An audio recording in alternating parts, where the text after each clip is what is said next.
Oklahoma's Broadband office announcing a $14.5 million expansion of access to essential services. Digital Equity Act's competitive grant program gets a win in federal court. $53 million in funding for AI native wireless innovation and a major overhaul of the Universal Service Fund in the works by the FCC.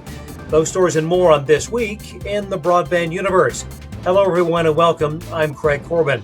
A major announcement this week from the Oklahoma Broadband office of a new $14.5 million initiative to expand access to essential services through community access portals.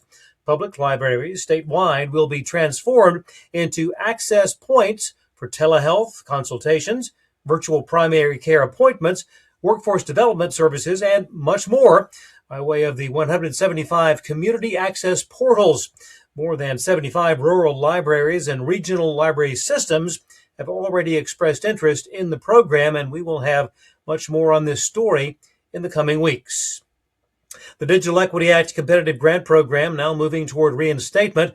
A ruling in federal court this week in the case brought last October by the National Digital Inclusion Alliance versus the Trump administration over the unilateral cancellation of the $2.75 billion program will not restore the original grant awards, but will depend on new modified guidance and notice of funding opportunity from the NTIA. No timeline has yet been set.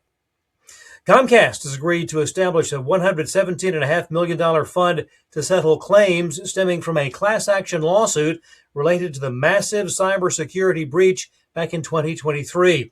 Unauthorized parties accessed customer usernames, contact details, dates of birth, passwords, partial social security numbers, along with security questions.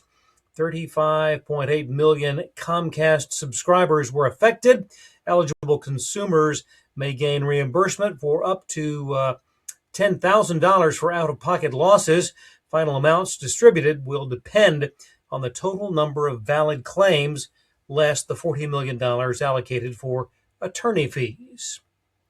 A major overhaul of the Universal Service Fund in the offing by the Federal Communications Commission, a vote scheduled for August the 6th on a proposal by FCC Chairman Brendan Carr that would closely examine how the fund is administered and how the Universal Service Administrative Company carries out its responsibilities. The Universal Service Administrative Company, established in 1998 and has since handled collection and distribution of funds from the telecommunications carriers offering interstate and international services. Elsewhere, construction on a power plant 40 miles east of Atlanta has been shut down by the Georgia Environmental Protection Division. It's the first pop-up power plant meant to serve a data center in the Peach State. Georgia EPD officials say that Houston-based Volta Grid has built natural gas burning engines without a permit. The 33 power generators would run around the clock. The facility would be the first off-the-grid power plant to provide electricity to a data center in Georgia. A lawsuit seeking to block Paramount's proposed $110 billion acquisition of Warner Brothers Discovery has been filed by a coalition of 12 states, including California and New York. The states argue that the new combined company would substantially reduce competition in many segments of the entertainment market, raise prices, and lower quality of content. Paramount has indicated that California authorities have refused to even hold talks following an offering of concessions. Other states in the coalition include Arizona, Colorado, Connecticut, Massachusetts, Minnesota, Nevada, New Jersey, New Mexico, Oregon, and Washington. A $53 million funding opportunity for AI native wireless network innovation announced this week by the National Telecommunications and Information Administration. The funds will accelerate development, testing, and commercialization of secure AI-enabled radio access network, or RAN, architecture.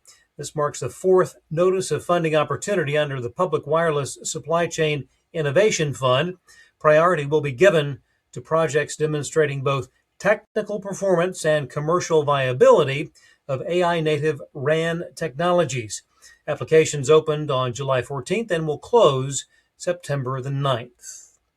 Loss of broadband subscribers eased up a bit during Q1, according to Parks Associates Broadband Market Tracker. Customer retention efforts, along with expanded broadband and mobile offerings, helped lessen the loss of subs. Leading providers, including Charter Spectrum, Altice, and Comcast, dropped a combined 280,000 broadband subscribers during the first quarter of 2026, while adding roughly 830,000 combined mobile subscriptions. Well, thanks for watching. See you next time on This Week in the Broadband Universe.